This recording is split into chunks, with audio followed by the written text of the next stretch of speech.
All right, welcome everybody, and thank you for watching or listening. And today I have Gloria Marie with me of Glowjoy, and I can't wait to introduce you to her and listen to her story because she has quite a history and I'm excited about it. So let me introduce you. After a few years working in the construction projects in and around New York, Gloria thought there has to be a better way, and Glowjoy is that better way. Gloria built Glowjoy as the full-service boutique construction management agency that she would want as a client, one keenly focused on collaborative strategies and attentive project execution with excellence as the end result. She's a third-generation entrepreneur, a builder, advisor, and keynote speaker. A real estate professional with more than a decade of experience, Gloria's acuity is built on the strong foundation of her family's 30-plus year business in the Caribbean and her years working at Fortune 500 companies. She has you covered. Think big. Glowjoy turns your ideas into action and will make your dreams come true. All right. That sounds all very amazing. It's very long. Well, I think it represents what you do, and I think it's really good. So for those who don't know you already, give me a brief introduction as to who you are and how you got started in the construction industry. All right. Well, my name is Gloria. As you've already mentioned, I was actually named after my grandmother on my father's side. And I actually got started in the construction industry at a very young age. Our family, after Hurricane Hugo in the Caribbean in 1989, for people who are that old, started a small subcontracting business where they sold blinds and other small things like decor things for the home. My grandmother did the estimates. My grandfather and my dad did installations.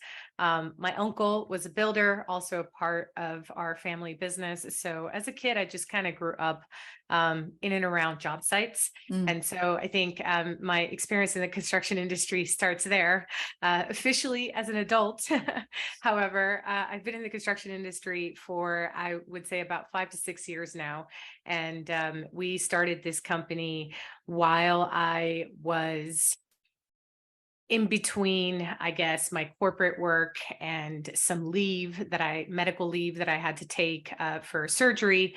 And I was back in Texas working with flippers and home remodelers as a real estate agent / banker as well. So lots of history, super long bio. I think, the short of it is that, I've come from about 15 years of real estate development, construction, supply side of construction background. And I've kind of moshed all of that with some corporate and business experience and created this construction company. So you've had like quite a bit of experience, I say in the last 5 or 6 years since you kind of started into construction on your own. What has that journey been like for you? Just kind of the growth that you had in that 5 or 6 years to bring you to where you are now? That's a really good question. So the past 5 to 6 years have been a roller coaster. And I think they've been a roller coaster for businesses who've been around for 30, 40 years and or businesses who have just started. And I say that because pre-pandemic, we were in kind of a type of construction boom, if you will, at least in the small niche that we were in, which was in the retail commercial sector, and working with a totally different company. Wasn't even Glowjoy then, was just myself and an assistant. And we went by G. Marie and Co. And, we just worked for other contractors and worked for other, architects, engineers. We worked with a law firm for, a year and a half. And through all of that, we had COVID. Yeah. So it was a very, very interesting time. We had a plan when we first started. Come from a fitness background. I love fitness and wellness. We wanted to stick to that sector and just work this industry in the retail world. And at the time, fitness studios were opening left and right. During COVID, boutique fitness studios were closing left and right. So we became a deconstruction crew for fitness studios and other retail during the Ah, pandemic. mm, So rather than building the spaces out, we were deconstructing them. And through that process, we also started to work upstate, so Westchester County, lower parts of Connecticut, which are super close to folks in the Northeast, and started to work on garage fitness studios mm, or offices or right. additions and things that our clients who we worked with in the city needed for their homes up north so that Mm-hmm. they could continue to do what they were doing. We were also building production studios Mm, for some of our fitness clients. So we built full on production studios so that they could stream mm, all of their classes. And so right. streaming became way more important, and building out a space for streaming became way more important. Mm, So through all of that, the business has evolved, right? And it mm-hmm. evolved with COVID. And I think a lot of businesses outside of the really, really large companies that have been around for 100 years and have 25 different Mm, sectors already, yeah. Yeah. um, and huge national brands or even global brands, small businesses typically will stick to like one or two niches. Mm-hmm. And so we just found other niches during the pandemic that we could thrive in. Mm-hmm. And we have expanded as such and brought additional people on board that can, help me and my one assistant, who's no longer an assistant, is a business partner, and, help us grow the business.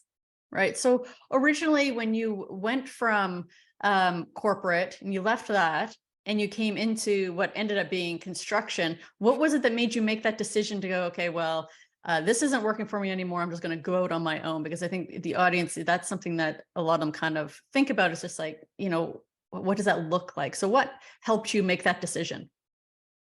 Okay. So I I have always struggled in a structured environment, Mm, okay? Whether it was middle school, high school, and I know it's called different things in the States, but let's just say from the age of 12 to now. I've always I don't know, I've had a struggle with structure, mm, or structured environments like a school or corporate. mm. Um, Schools were designed, we all know this if we follow history, Yeah. to pretty much train children, during the Industrial Revolution to be good employees, right? Yes. Yeah. And so, it's a training ground Hmm. for this mindset. And my brain just does not work that way. So, and that's most entrepreneurs, I think, Hmm. right? So, very early on in my life, I've always known that I've had an entrepreneurial bug and Mm, that I just don't really fit into corporate. And mm, so let's start there because I've had many corporate jobs, from working for one of the top wireless brands in the world, two of them actually, and which mm, is where I learned so much about branding.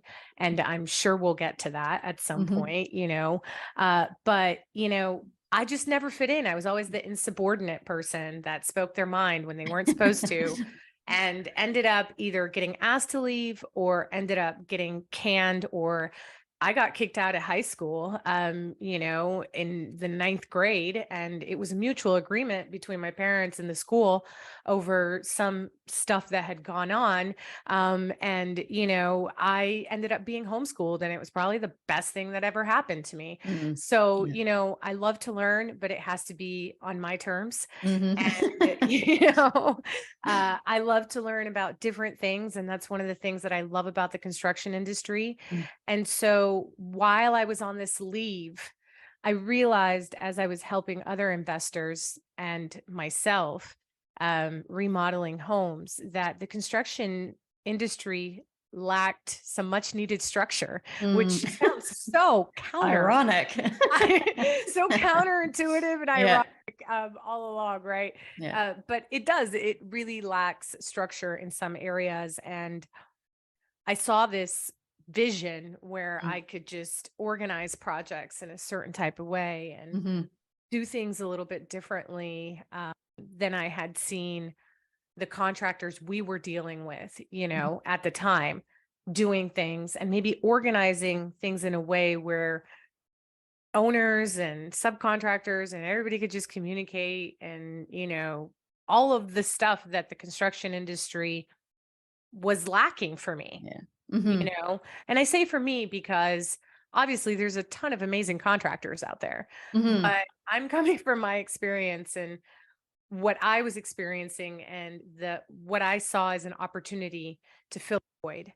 And Mhm. so, we have a way of doing things here at Glowjoy, Mhm. and it's the Glowjoy way. And, it may be similar to some contractors or Mhm. other consultants or architects or engineers. We've Mhm. taken the best of what we've learned from others. We've taken out all the stuff that we do not like from those experiences that we had that were Mhm. so distasteful and what our customers complain about. Mhm. And we ensure that every project is just better than the last one. Nice. So you did, you were G. Marie and Co. and for a few years, and just within the last, has it been a year yet that you rebranded, that you went through the whole rebranding process? 'Cause I think it was September or something, wasn't it? Yes, that's correct. So our fiscal year is tied to kind of my spiritual practice Mm. and, my teachings and readings of the Bible, right? And the Bible, it was written, Jesus was a Jew, so Mm. he followed the Jewish calendar. And so our business follows the Jewish calendar just Okay. because my mind from harvesting and, spring and all of the seasons, it just makes the most sense that way. Mm. And so we structured our fiscal year in September, which is Mm. traditionally the Jewish New Year. And that's where we decided last year that we needed to grow.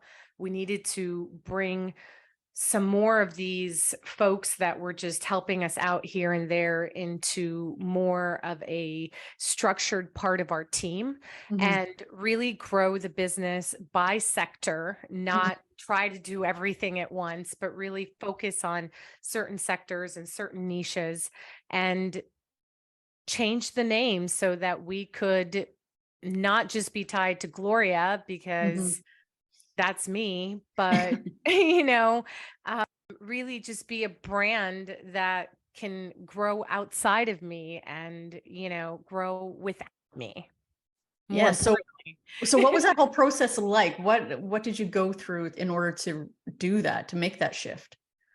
Yeah, so the process of rebranding really started when we decided that we wanted to grow outside of just me and one administrative assistant or just me and one consultant and really turn this into a business versus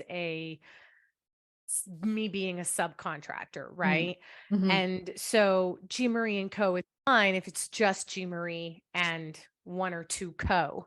Right. But once you start to have multiple projects and multiple people involved, and I've had an admin on my back office team for now 12 to 13, 14 years through Mm. multiple renditions of my businesses and real estate license and moving to Texas and everything else. I wanted to add her and or a piece of her because she never has ever wanted to be in the limelight to the name, right? Mm. But we also wanted to ensure that it was something that was not tied to Mm. either of our names. So she's had a little nickname that, we have played with for many years called Little Miss Way with Words. Little Miss Way with Words started to play with our name and words and Mm. meanings and things. And Joy is her middle name. And Oh, so okay. and joy again spiritually all over my biblical texts and Mhm. all over the Bible. So we joy is more than just like that happy feeling. Joy is like a state of mind. Mhm. So glow joy. And Mhm. so it all has a nice ring to it and how it just brings our names together to create this brand that we all now wear. Yeah, and at the same time, it's not attached to you or her, like you said. So it's yeah, it's a good combination. It Good. is. Yeah. So what does Glowjoy stand for? I think we probably covered some of it in the bio, but what do you think it stands for? You know, obviously it's an homage to the two people who really created this brand and this business, together. I started it, but I could have never grown it or taken it to the level that it is now, even without the back office support that I have, right? Mm, The logo kind of has the G and the J hooked together. So kind of like locking arms, mm, which basically is like a collaboration, right? Because collaboration is so important to us as mm, not just a team or a duo, but as a company and as a mm. brand. Right. Having that open communication with our clients and our subcontractors, all general contractors, building department, bankers, the Mhm, private money lenders, like whoever's the insurance companies, come on in. mhm. We want to Yeah. collaborate. And so that was really important to us as well. Nice. Okay. So where does Glowjoy go from here? What are your plans? Our plans are to expand across the United States, North America, and wherever that takes us beyond there, Mm, right? So the plan and goal, without, going too deep into what we're trying to do as a business and give away all of our secrets, is to partner, not do everything ourselves, but mhm, partner with other people that are really, really good at their trade. mm, They're really skilled, maybe other family businesses that don't have somebody to leave their family business to because their children don't like construction, but they don't want to throw it away. So people who are just as passionate as we are about leaving the construction industry a better place than we found it, and see the vision of, bringing technology, which is not our enemy, and old school, methodologies and trade secrets, which it's okay to pass on our secrets to the yeah. younger generation, you Yes. know, um, can really help us fill this void in the construction industry right now. We've got a lot of influencers out there doing everything that they can to Mm, ensure that the young generation and their parents and mhm, parents know that construction is cool and you can make a lot of money in construction. And so it's not just about us making a lot of money as construction business owners, it's about showing the future generation, the current generation, maybe people who are transitioning careers, et cetera, that the construction industry has so much to offer mm, and can really provide a very, very good, sustainable income mhm, and then some, for individuals and their spouses and their families. And, it's, it, it's as old as the biblical texts I was talking about earlier, right? mhm. So carpentry, masonry, it's been around, you know. Yeah. It has. Yes. It's been around, and there's some even amazing social media pages that I follow of carpenters who are like repairing structures in Asia with, Mm, again, old school methodologies. oh, And centuries years old, same skills. wow. And it's just really cool to see young people Mm, interested in this stuff. I feel like as millennials and Gen X, which is what Tamara is, and everybody in between and all around right now in the construction industry, we need to rally together and do mm, what we can to, save the industry, really, agreed. because that's really how desperate the industry is for new people to join. Absolutely. It's I see so much of it. And at one point I thought, well, maybe it's just because that's what I'm looking at. And so I see more of it. But I think there is this wave that is changing that, in my 30 years, I haven't seen, sort of the support for the industry that I've seen in the last few years. So I'm hoping it's a wave of something that brings on change, because it's desperately needed. So you, besides the construction stuff that you do, you also have a technology division, correct? That is correct. So that was one of the areas where we saw opportunity. And, because, I've got strong ties to people in the technology industry, we saw an opportunity to absorb a company and merge, with their talent Mm, and, start a technology division that could better serve our clients for half the cost of mm, what we were seeing low voltage contractors charging in the retail market. mm. Because I've seen some of your stuff where we're in the gyms. I think it was in a gym where you were sort of brought those two together. It's like a big technology part of the gym, and then also your construction part. And I was just like, that to me is really a cool bringing together to really have them complement each other. And I appreciate that skill and talent that goes with that.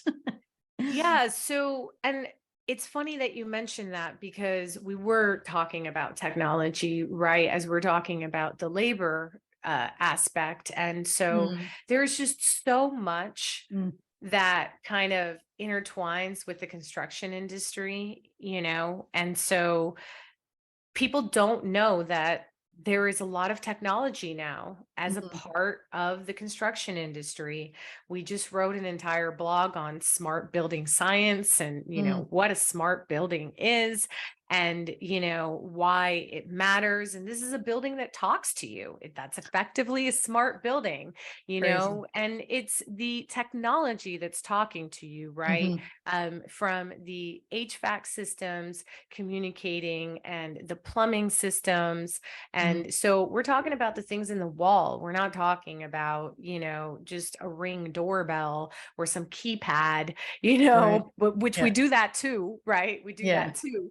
And with so much theft going on in residential and retail, security is a huge Mm, part of that. And so we were going out to market like every other contractor, that does not do a specific trade in-house, mhm. Yeah. and getting bids for low voltage. And the prices were just, I mean, ridiculous. Or Mhm. sometimes the architects and engineers mix it with the electrical scope. Mm, And so you're paying an electrician to run low mhm. voltage wire.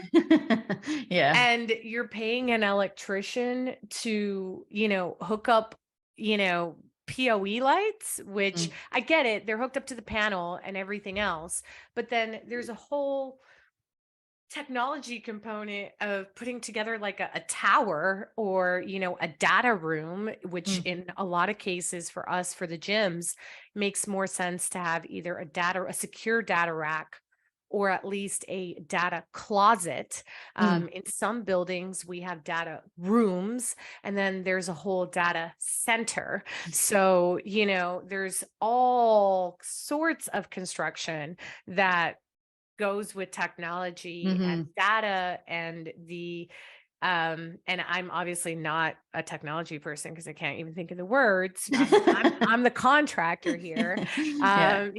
But for the technology side of things, data is becoming much more important. And so it's not just an afterthought Mhm, after the project is built out. mhm, Technology really needs to be at the forefront when we're planning all of the MEPs, mm, and really needs to be a part of the conversation with, all of the trades, so that everything can talk together, and mhm. also so that there's no cross communication or whatever that's going to like screw up one thing working another, etc. And that's what I think what the value is with you bringing these two things together, because you're taking care of both of them. So you have the consideration for both. And I think there's a lot of value in that. So We'll head into wrapping up. As far as I want to hear, like, what has your biggest challenge been in your business? Yeah, what's your biggest challenge been? Where to start? I thought we were closing. Yeah, this leads into the next questions. So I think the greatest challenge is where to next, Mm, and so I, as a visionary, have so many ideas, mm, and my team, and, thank God I have this incredible business coach also that, kind of helps reel me in, has really helped me focus and streamline and organize our business to a point where we can grow as much as we want to grow. So I think the next challenge is going to be that growth, and just instead of turning down projects because we think we don't have the capacity, mm, or we can't handle it because we don't have the manpower or whatever else, we just need to take that leap of faith and do mm. it, and so we have the infrastructure now, the bones are good, the Yeah, bones are good, and so it's time to start putting up the walls and finishes and adding additional layers and floors and all of that stuff. all Yeah. of the stuff. Yeah, So, what would you tell somebody who was in your shoes, say, 5 years ago? I would tell them, it's okay if you have a plan. But if that plan doesn't go the way you wanted it to because of your own doing, the economy, COVID in our case, Yes. whatever comes next, be okay with pivoting Mm, or failing at that plan and coming up with something new altogether. mm, Because in that failure, there are lessons, mm, and or in what you would deem a failure, somebody else who's never done what you did mhm, sees it as a success, right? So mhm, like my friends who work in corporate and have never started a business, had a business, exited a business, any of that, see me as somebody that's like crazy, right? Yeah. And but they also at the same time see me as a superhero. Mhm. Like, she did that Yeah. and she survived that, and like, she's doing that and living that life, Yeah. and she has employees now, and like, I mean, like, it's all this stuff, right? Mhm. So it's just, when you are your own worst critic, Mhm. you know, Yeah. especially in the baby stages of your business, which I Yeah. still feel that we are getting into the toddler phase and evolving out of that of our Mhm. business. But in the baby stages, I would say pivot as quickly as you can. Mm. Billionaires make choices, I have learned, very quickly, Yeah. very, very quickly. They don't sit there and dwell on what didn't work out or any of Mhm. that stuff. So you just have to have that billionaire mentality and just move on and go to the next thing. Mm. That's good. And what would you be doing if you weren't doing this? Ooh, that's a great question, but a lot of people I think know the answer. So I would probably own my own gym. Oh, okay. Yeah, I would probably own my own gym or some sort of like community center that had like a gym, a rec Mm. center, and a place or something to that Yeah. nature. And I'd probably build it myself. But yeah. And so I really appreciate you being here today. How can people get in touch with you? Yeah, so people can find us online at GLOJOY, super easy on all social media platforms. And our website is the same. You've got glowjoy.co, no M at the end. And of course, I'm sure that there will be links in the show notes. Mhm. And, you can also find me on Coralie's pages. I've done all sorts of lives with Coralie. So if all else fails, I'm sure you already follow Coralie. Look for me in her feeds. And I thank you again so much for being here with me again and sharing more of your story, because there's some things today that I learned about you that I didn't know before after all this time. So thank you. And Thank you. Thank you for having me. Really appreciate you for everything that you do, Coralie, for the construction industry, for women in construction, for men in construction, because I know a lot of men also follow your advice, but particularly for ladies and the struggles that, moms and just a minority in the field has to go through. And so really appreciate you for your community and everything that you have built and done for us. And I'm really excited for this podcast and how this podcast grows alongside your community and your business too. well, thank you so much. I appreciate it.